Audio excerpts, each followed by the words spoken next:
This Friday falls after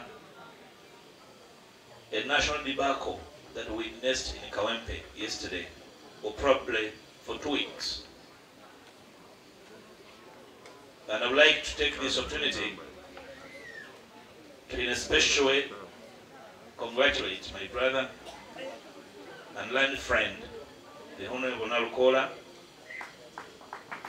for coming on top of that debacle. I can't call it an election, but he surmounted a debacle that mirrored an election. Ensi yaffe abagiteekawo emyaka 62 tebalootako nti nga tulonda amagezi gaffe n'obusiru bwaffe bujja kweyoleka. The by-election in Kawempe brought out the worst of us.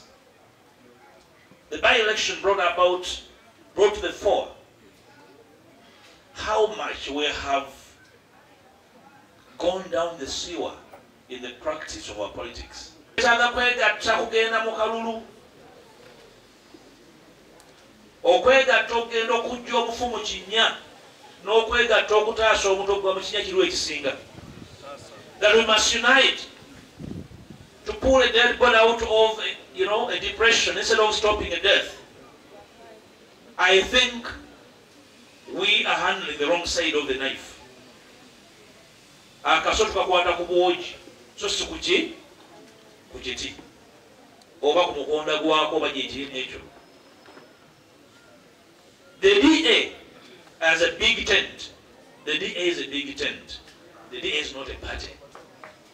That's why in this big tent, you have different political persuasions, but only convinced with the only common goal of working together as a people to draw the entirety of the nation into one direction, to demand that particular things be done. Sagala muntu kwewanganya mu buyinza nga si mulonde.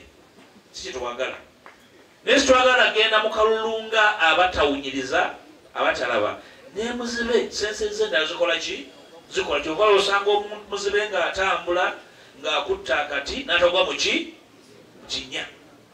If a blind man can walk with a stick and avoid falling in a pit, Katonda gwe yawa amaaso abiri, ennyindo nga zissa, amatu nga gawulira, n'obwongo nga si butooleko, olema otya okutegeera nti waliwo ekizibu eky'amaanyi Katonda bakusimbula kigere.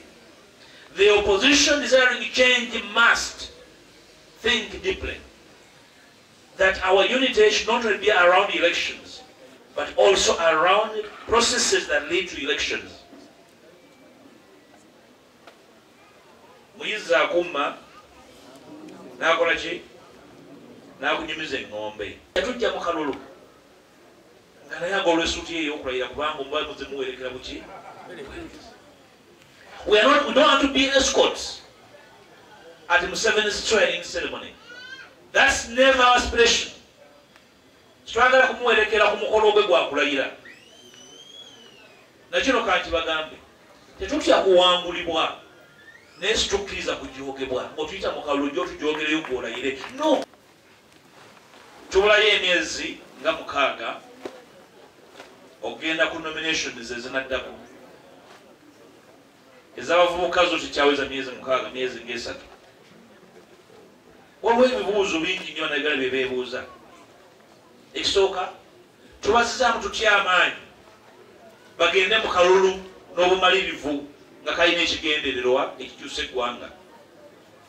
Tubakakasa tutya ng'abo bakulembera situbatwala mu kalulu kukubibwanga nte nga tutalina busobozi buyimiriza abo bakuba emiggo ng'ente. Waliwo abalowooza mu opposition bwe tubeera awamu bo bajja kufuuka batono. Ekyo nakyo kizibu. We must address that. There are questions that must be answered by opposition leaders in every group.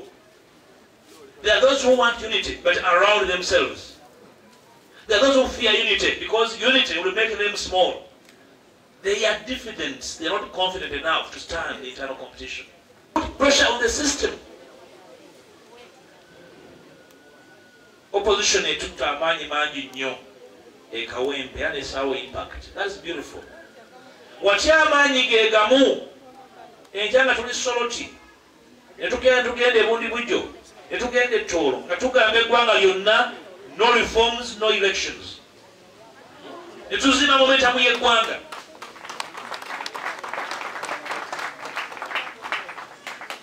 Femodi etulowooza, twagala nnyo akalulu kabeerewo.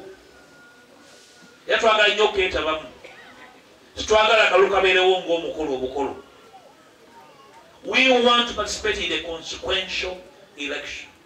Akalulu akanaavaamu ebintu ebitaggulula ebigere byaffe eby'eggwanga okuva we tuli tugenda ku step ekola ki? That is our essence.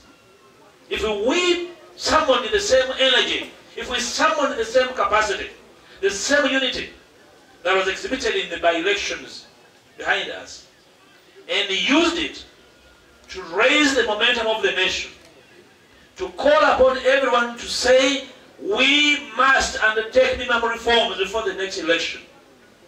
I can tell you, General Museveni and his people have no capacity stopping that.